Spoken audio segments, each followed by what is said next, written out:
Hi there, welcome to my watercolor speed paint of this steampunky astronomical clock.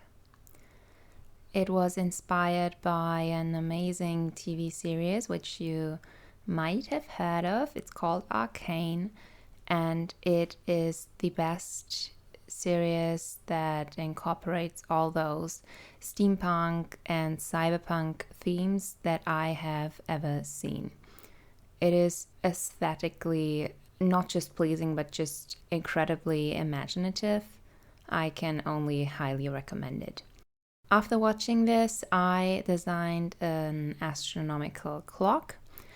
I am very amazed by all the intricate details. For example, on the astronomical clock in Prague, there is another one in Italy. I used those as references just to even know what is supposed to be on there. I wanted to connect the different parts of the clock with something that looked like metal tubes that could be powered by steam. Of course, I don't have a concept engineered behind this. It would never work. It's just fantasy drawing. After the sketch, I took out my fine liners. I varied the line thickness. In between, I used a brush fine liner, but I didn't like the outcome of that. You will mostly see me use the 0.8 as well as the 0.6 and 0.4. I didn't use any finer ones. I think the finest was at the very end for the last details, a 0.4, but we will see in a second. For the outer designs, I took inspiration from Art Nouveau. I already used that inspiration in my last fan art or last speed paint, the Dune fan art, and I think it just gets everything together. You can use lots of different styles and motifs in the center as long as you have an Art Nouveau frame outside.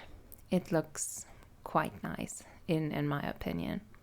I looked at a portrait of Mucha and just saw how he designed his frames and took inspiration from that. He oftentimes has a centerpiece, in my case the clock, that is in one, and then on the outside there are these shapes and forms, and they don't have another frame outside of them.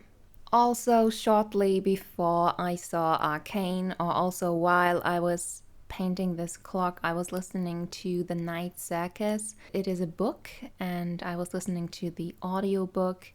I got it from my library. And this magical circus also has a large clock that was designed by a German clockmaker. He makes these huge cuckoo clocks. I hope that's how you say it in English. And the ones that do different things whenever there is a full hour or half an hour. I believe that's why I was drawn to painting a clock, and I wanted to paint it in this particular style because of the TV series. I was really struggling with things you are able to measure. I thought of the night and day rhythm, of course. That's what you will see in the upper left corner. Upper right corner, I thought maybe those would be the planets and where they are at that moment. Of course, that's just not how it works. But again, it isn't supposed to be a functional design concept. Lower right side, I was already out of ideas. Lower left side, I decided on the whole year and placed the seasons in there. So that would be like a yearly, very small calendar. And on the lower right side, I ended up going for the sun and the moon. I don't know what that's supposed to measure, but it doesn't matter. I just wanted it to look nice. And in the center, I also wanted to have this disc with the astrological signs. Something I didn't know and only noticed while I was studying the clock in Prague is that the astronomical clocks apparently have 24 full hours in their circle, unlike other normal clocks that have 12 hours and just go around twice in one day. That was very interesting, I thought. I got out my masking marker, and I will not buy this again. I would rather go for the little pot with masking fluid in there, and then I'd use a brush and place it on the paper that way. I really have trouble applying the masking fluid. I also sometimes accidentally rub the paper too much, and then it will not absorb the watercolor when I rubbed off the masking fluid. Now we enter the watercolor phase. I wanted the clock to have the colors of the universe. That would be mostly purple, dark blue, some pink. I went with a wet and wet approach at first. I went in wet on dry paper later on. I always use the same technique. I try to wet the paper completely with one color. Mostly I started with dark blue or purple. And then I went in with some more pigment. I dabbed some darker purple, some pink, sometimes a bit of green in there to give it a space feeling. You know, what you usually would associate with space. It is supposed to look dreamy and otherworldly, and I thought that would be a nice color scheme for that. I knew I would go in there again later on with another layer, so I just tried to get the colors I wanted and the rough value I was aiming for. A nice addition I thought would be brown metal pipes. I thought it looked nice with the blue and purple shade, and I then continued to rub off the masking tape. I tried to go darker towards the outside and towards the decorative pieces, the decorative frame. I wanted it to have a slightly different color and therefore placed some lighter shades of blue in there. And towards the bottom I went darker. I dabbled some green, some very dark green in there, as well as a darker shade of purple. It was already quite late and I continued on the next day. I got out my watercolor brush pens and already didn't like the first color I used. I just decided to paint it over with gouache later on. I tried to shade the metal pipes on the outside, on the edges, and used my brush pen for that, the Staedtler brush pen. That was quite a long process, and I'm not sure if I made it easier for myself. I guess it took way longer than with normal watercolor. I should have just used watercolor, but it looked nice at the end. It looked, especially looked how I wanted it to look. I went in with a lighter shade for the centerpiece. I then grabbed my brush fine liner, as I said before, and went around all the edges. I ended up disliking it. And as I mentioned, I also didn't like the yellow shade I chose for the secondary watch pieces. I got out my gouache and painted it over. I did like the circle decoration, however. That is something else I took inspiration of the Mucha painting, and I added it again later on.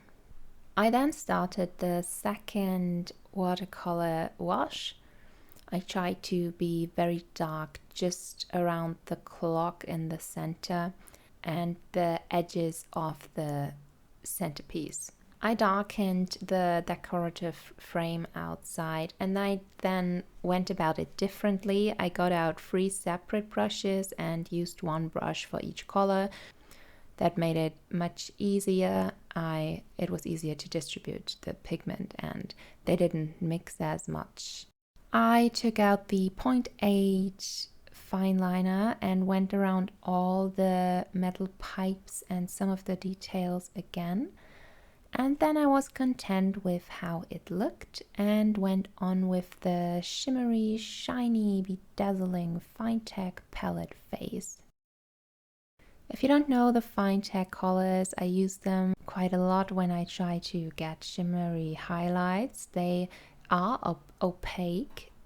You can have a transparent wash if you try hard, but I usually use it opaque. The one I'm currently using is my favorite. It's called Moon Gold, but I also like the others for details like the planets in the top right corner, but I wanted the prevalent shimmery color to be the Moon Gold.